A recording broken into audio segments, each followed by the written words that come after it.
بسم اللہ الرحمن الرحیم الحمدللہ۔ آج ہماری تلاوت کا آغاز 8ویں پارے کے دوسرے آدھے سے سورہ اعراف قرآن کی عظمت کا تذکرہ ہے۔ آسمانی کتاب کے پیروکاری کرنے والے کامیاب ہیں۔ بہت کم لوگ قرآن کی زندگی سے نصیحت حاصل کرتے ہیں۔ ایک دن آنے والا ہے جہاں انسان کی کیے کا وزن ہونے والا ہے، اور جن کا وزن بھاری ہوا کامیاب وہی ہوئے، اور جن کے اعمال کا وزن ہلکا ہوا ناکام ہوں گے۔ انسان کو اللہ نے عزت بخشی اور مسجود ملائکہ بنایا۔ شیطان نے سجدہ کرنے سے انکار کیا اور انسان سے دشمنی کا اعلان کیا کہ میں اسے صراط مستقیم پہ نہیں چلنے دوں گا، اور اس کے ہر طرف سے آ کے اسے گمراہ کروں گا۔ اور اس کی گمراہی کا ابتدا حضرت آدم کے ساتھ ایسا ہوا کہ اس سے حضرت آدم سے دشمنی کا مظاہرہ کیا، اور ایک خیر خواہ ہمدرد بن کے آپ کو اس چیز کی طرف آمادہ کر دیا جس سے آپ اللہ کی نعمتوں سے محروم ہو گئے۔ ہمیشہ دشمن خیر خواہی کے روپ میں آتا ہے۔ شیطان اور شیطانی قوتیں خیر خواہ اور ہمدرد بن کے آتی ہیں، لیکن اللہ سے دور کر دینا یہ انسان کے ساتھ سب سے بڑی دشمنی ہے۔ حضرت آدم علیہ السلام جیسی اس کے کہنے پہ آ گئے، قسم کھا لی اس نے اللہ کی۔ حضرت آدم کے تصور میں بھی نہیں تھا کوئی آدمی اللہ کی جھوٹی قسم بھی کھا سکتا ہے۔ قسم کھانے کی دیر تھی، حضرت آدم اس درخت کے قریب آئے۔ جیسی قریب آئے تو کچھ کھانے لگے تو جسم کا سارا لباس اترنے لگا۔ تو شیطان اس وقت بھی انسان کے لباس سے دشمنی کی ہے، اور آج جتنی شیطانی تہذیب ہے وہ بھی انسان کے لباس کی دشمن ہے۔ لباس انسانی فطرت کا تقاضا ہے، اور جتنا انسان فطرت سے دور ہوتا ہے لباس سے بھی دور ہوتا ہے۔ جتنا انسان فطرت پہ رہتا ہے لباس اس کی سب سے بڑی ضرورت ہوتی ہے۔ ایمان کے بعد سب سے پہلا فریضہ ستر پوشی کا ہے، اس لیے کہ ستر پوشی کے بغیر نماز بھی نہیں ہے۔ اسلام کے ایمان کے بعد سب سے پہلا فریضہ ستر پوشی کا ہے، اور لباس اور ستر کو چھپانا یہ اللہ نے انسان کی فطرت میں رکھا ہے۔ حضرت آدم کا لباس اترتا ہے تو آپ بے چین ہو جاتے ہیں۔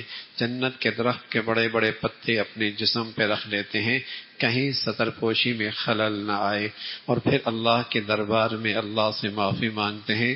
اللہ رب العزت نے آدم کے اولاد کو سبق دے دیا، غلطی ہو گئی کوئی بات نہیں، اللہ نے آدم تمہارے ابا کے ہاتھ سے اور تمہارے ابا کے واسطے سے تمہیں اس غلطی کا تریاق بھی دے دیا۔ اور وہ تریاق کیا ہے؟ دوا کے ساتھ تریاق، بیماری کے ساتھ علاج، اور علاج کیا ہے؟ تریاق کیا ہے؟ اللہ سے معافی مانگو، اللہ سے معافی مانگو، اللہ سے معافی مانگ لو۔ حضرت آدم کی اولاد سے غلطی ہوگی، خطا کر بیٹھی گئی تو سبق بھی ساتھ دے دیا، فوراً اللہ سے معافی مانگ لینا۔ پھر قوم ابن آدم سے بلا کر آواز دی اور اسے پکارا کہ ہم نے لباس اتارا ہے۔ لباس کے دو کام ہوتے ہیں، ایک ستر پوشی سے کام آتا ہے، دوسرا آدمی اس سے زینت حاصل کرتا ہے۔ لباس سے آدمی ستر پوشی کرتا ہے، وہ لباس نہیں ہوتا جس سے ستر پوشی نہ ہو۔ اتنا باریک لباس پہنا ہے، اندر کی ستر نمایاں ہے۔ اتنا چست لباس پہنا ہے کہ اندر کی ساری جسم کی حیت نظر آ رہی ہے۔ اتنا مختصر لباس ہے کہ جسم کا وہ حصہ جس کا چھپانا فرض ہے وہ بھی نظر آ رہا۔ اللہ کے نبی صلی اللہ علیہ وسلم نے فرمایا ایک وقت آئے گا ایسی مخلوق تمہیں گلی بازاروں میں سڑکوں میں نظر آئے گی، کاسیات عاریات، لباس پہنی ہوئی ہوگی پھر بھی ننگی ہوگی، ممیلات مائلات، وہ خود بھی دوسروں کی طرف مائل ہو رہی ہوں گی اور دوسروں کو اپنی طرف مائل بھی کر رہی ہوں گی۔ رؤوسہن کاسنمۃ البخت، ان کے سر کے بال ایسے ہوں گے جیسے اونٹ کی کوہان ہوتی ہے، جیسے اونٹ کی کوہان ہوتی ہے۔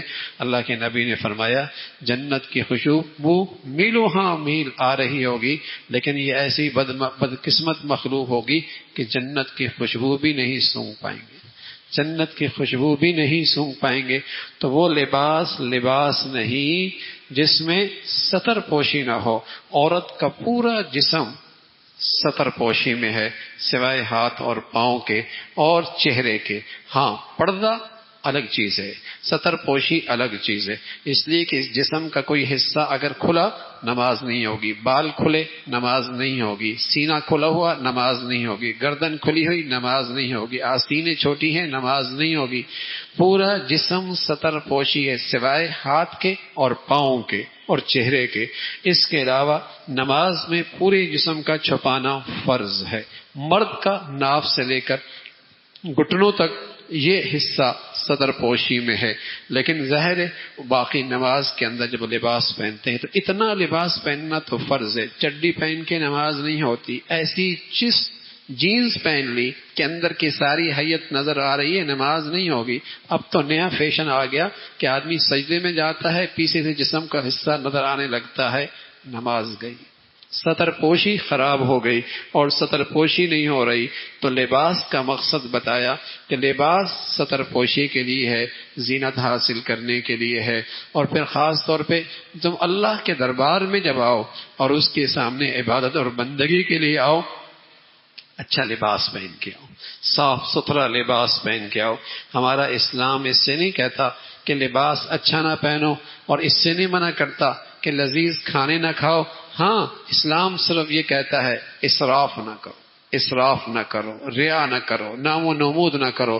اچھا لباس پہننا بھی ٹھیک ہے، اچھا کھانا بھی ٹھیک ہے، اس کی تو اسلام اجازت دیتا ہے. پھر فرمایا جو پیغمبروں کی اطاعت کیا کرتے ہیں اللہ رب العزت کے ہاں وہ جنتی ہوتے ہیں، اور جو روح گردانی کرتے ہیں ان کا ٹھکانہ جہنم ہے. بڑے ظالم ہیں جو اللہ کے حکموں کو توڑتے ہیں. اسی کا تذکرہ فرمایا کافر کا جنت میں جانا ایسا محال ہے جیسے اونٹ کا سوئی کے ناکے سے گزرنا محال ہے، ایسی کافر کا جنت میں جانا محال. اونٹ کا سوئی کے ناکے سے گزرنا محال ہے اللہ کہہ رہا ہے. اسی طرح کافر کا جنت میں داخل ہونا محال ہے. اور جنت والے جب جنت میں داخل ہوں گے اللہ ان کی ساری قدورتیں صاف کر دیں گے. جنت میں دو نعمتیں ہر آدمی ہر جنتی کو ملے گی. کیا؟ ایک محبت کی فضا، کوئی کسی کے لیے دل میں کھوٹ برائی نہیں رکھے گا. دوسرا ہر شخص کو سکون ملے گا. اور جس شخص کو دنیا میں دونوں چیزیں مل گئیں سمجھو اس کو اللہ نے دنیا میں جنت کے مزے دے دیے. محبت کی فضا دے دی، محبت کا ماحول دے دیا، ہر ایک اس سے محبت کر رہا، محبت کی زندگی، گھر میں باہر میں محبت کا ماحول اور دل کا سکون. یہ دو نعمتیں ہر جنتی کو ملیں گی. جس خوش نصیب کو دنیا میں مل گیا اللہ نے اسے جنت کی خوبی دنیا میں دے دی. اور میرے عزیزو اللہ اپنے نافرمان کو سب کچھ دے سکتا ہے، یہ دو خوبیاں نہیں دیتا. کوٹھی بنگلے کاریں اسٹیٹس سارے نقشے عہدے منصب سب دے سکتا ہے، لیکن یہ دو چیزیں نہیں دیتا. یہ دو چیزیں اللہ ان سے دیتا ہے جن کے لیے اللہ کی خاص رحمت کے فیصلے ہوتے ہیں. اسی کا تذکرہ فرمایا جنت میں یہ جائیں گے. پھر اللہ نے جنتی اور جہنمیوں کا آپس کا تذکرہ کیا. جنتی جہنمیوں سے کیسے گئے، کیسا رہا؟ ہم نے تو جو اللہ کا وعدہ تھا ہم سے انہیں پورا دیکھا. اللہ کے جہاں کہا وہ انعام ہمیں سب کچھ مل گئے. اس کا تذکرہ فرمایا کچھ لوگ آراف پہ آئیں گے. ایک ایسا چبوترا ہوگا جو ایک جنت اور جہنم کے درمیان میں، اسی نسبت سے اس سورت کا نام آراف ہے. چبوترے پہ کچھ لوگ بیٹھے ہوں گے. یہ وہ لوگ ہوں گے جن کی نیکیاں اور بدیاں برابر ہوں گی، جن کی نیکیاں اور بدیاں برابر ہوں گی. وہ انتظار میں ہوں گے ہمارے لیے کیا فیصلہ ہوتا ہے. وہ جہنم کی طرف جھانکیں گے، اللہ سے پناہ مانگیں گے. جنت کے مزے دیکھیں گے، آنکھیں ان کی ٹھنڈی ہوں گی. ان آراف کا تذکرہ فرمایا. پھر آخر کار اللہ کی رحمت ان پہ متوجہ ہوگی، اللہ انہیں جنت میں داخل کریں گے. پھر جہنمی جنتیوں سے کہہ دیں گے بھوک سے برا حال ہے، پیاس سے بدحالی ہے، کچھ پانی کا گھونٹ، کچھ کھانے کا لقمہ. تو وہ کہیں گے یہاں نہیں ملا کرتا. تم نے اللہ کے اس دن کو، اللہ کے اس وعدے کو بھلا رکھا تھا. مرنے کے بعد کی زندگی کو تم بھلا رکھا تھا. تم نے دین کو کھیل تماشا بنا رکھا تھا. دنیا کی زندگی نے تمہیں دھوکہ دے دیا تھا. آج اللہ نے تمہیں اپنی رحمت سے بھلا دیا ہے. اس کا تذکرہ فرمایا، پھر اللہ کی قدرت، اللہ کی بڑائی کا تذکرہ ہے، پھر دعا کے ادب بتائے، دعا عاجزی کے ساتھ ہو، آہستگی کے ساتھ ہو، آہستگی کے ساتھ ہو۔ اللہ کے نبی کا عام دعا کا معمول آہستہ آواز کے ساتھ تھا۔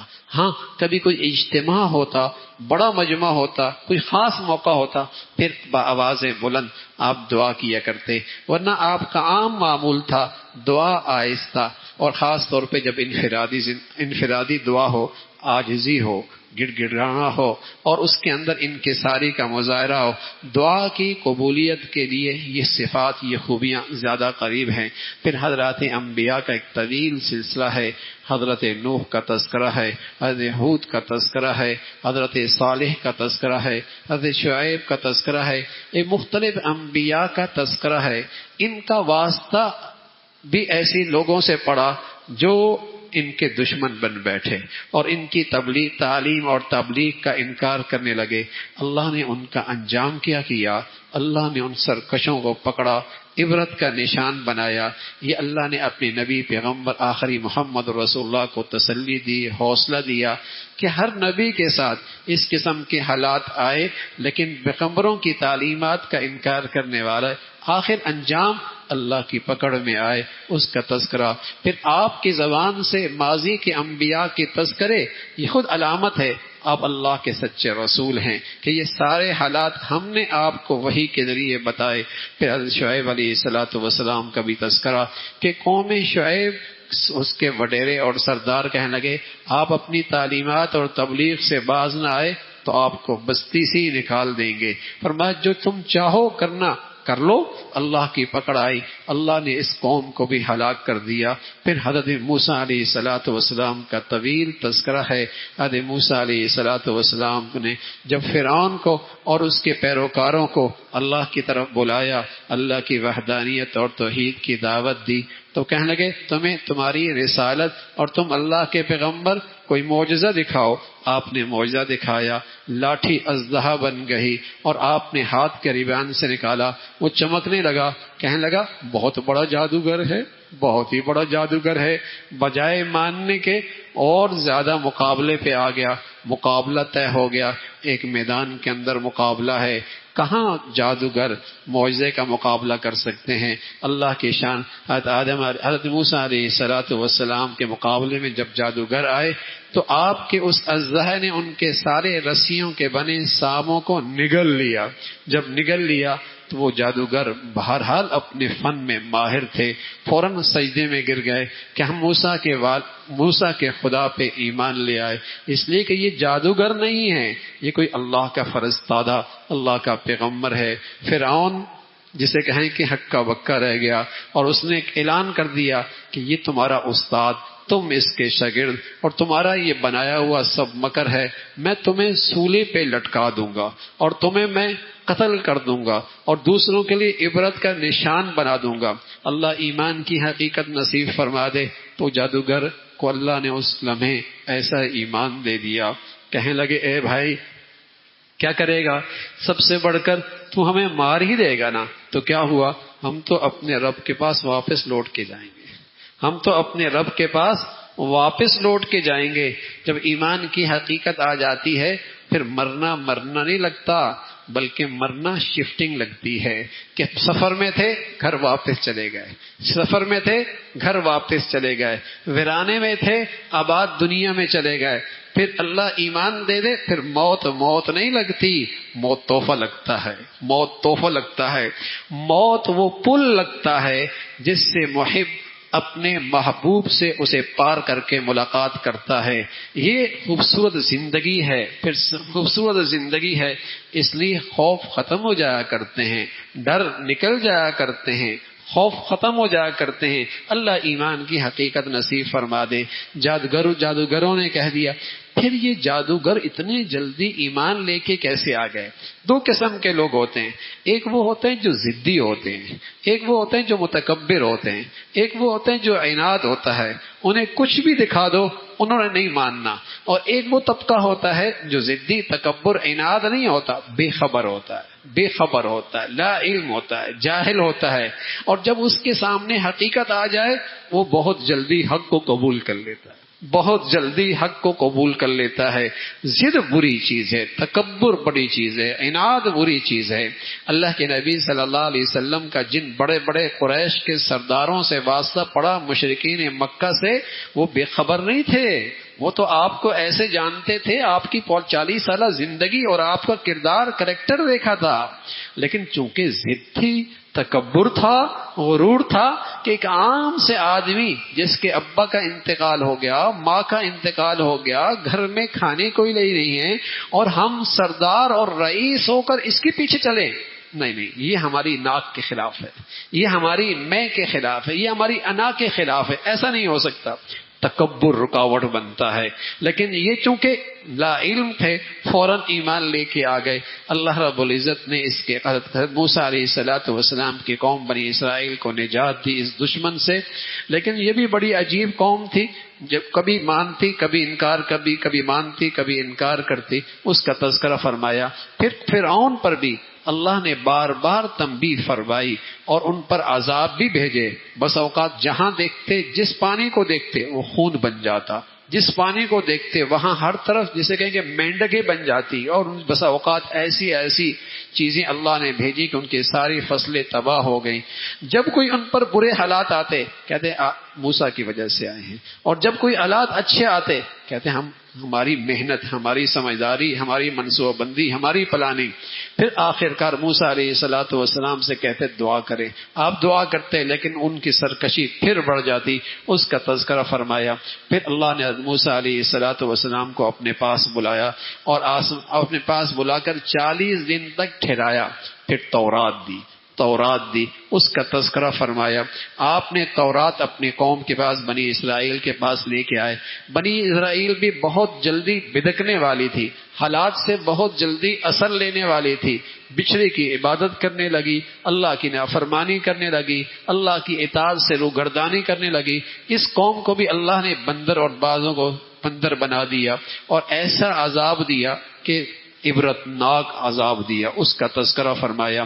پھر اللہ رب العزت نے بتایا اے نبی آپ کہہ دیں نفع اور نقصان کا مالک اللہ ہے، نفع اور نقصان کا مالک اللہ ہے. پھر اللہ نے بتایا جسے کوئی بڑی نعمت ملے، اور سب سے بڑی نعمت کیا ہے اللہ کی؟ اللہ کسی کو آسمانی علم دے دے، اللہ کسی کو دین کا علم دے دے. اس نعمت کی جب وہ ناقدری کرتا ہے اللہ کی طرف سے سزا بھی بڑی سخت آتی ہے.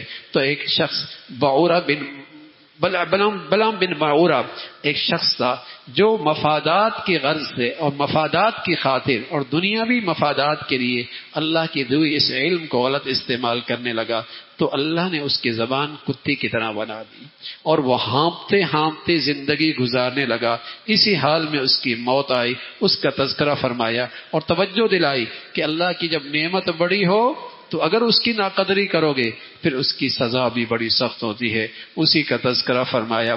پھر اللہ سے نبی علیہ السلام سے پوچھا جاتا قیامت کب آئے گی؟ آپ فرما دیں قیامت کا علم اللہ کے پاس ہے، صحیح علم اللہ کے پاس ہے. اسی کا تذکرہ.